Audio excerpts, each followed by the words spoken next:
ಇವೆಲ್ಲರೂ ಮೀರಿ ಮುಂದಿನ ಆಟಗಳಲ್ಲಿ ಈ ಮುಂಬೈ ಇಂಡಿಯನ್ಸ್ ಸಲ ಸೆಮಿಫೈನಲ್ಲು ಕ್ವಾರ್ಟರ್ ಫೈನಲ್ಲು ಬರ್ಬೋದಾ, ಅರ್ಹತೆ ಪಡಿಬೋದಾ ಫೈನಲ್ಗೆ ಅನ್ನೋದೊಂದು ಇವತ್ತು ದೊಡ್ಡ ಪ್ರಶ್ನೆ ಅದ.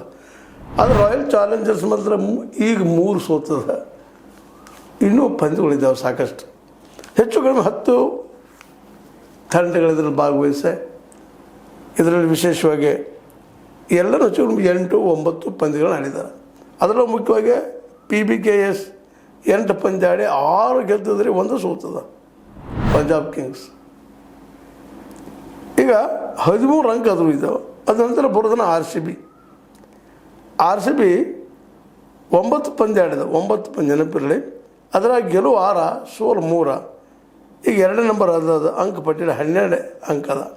ರನ್ ರೇಟ್ ಅಂದರೆ 1.420 ಅದ.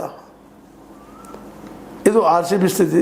ಅದರ ನಂತರ ಮೊದಲ 4 ಸ್ಥಾನಗಳಲ್ಲಿ SRH ಬಂದದ, ಅದು 8 ಪಂದ್ಯ ಆಡಿದ, 6 ಗೆದ್ದ 3 ಸೋತದ, ಅದು 12 ಪಾಯಿಂಟ್ ಅದ.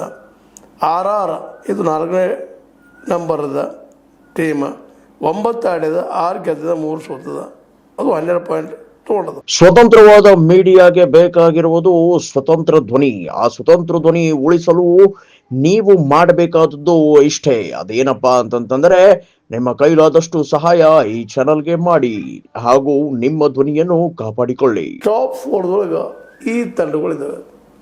ಇದರಲ್ಲಿ ಯಾವ ಮ್ಯಾಲ ಕೆಳಗ ಇನ್ನು 5 ಮ್ಯಾಲೆ ಬರ್ತಾನೋ ಹೇಗೆ ಏನು ಅವ್ರು ಆಡೋದ್ರ ಮೇಲೆ ನಿಂತದ. ಅದು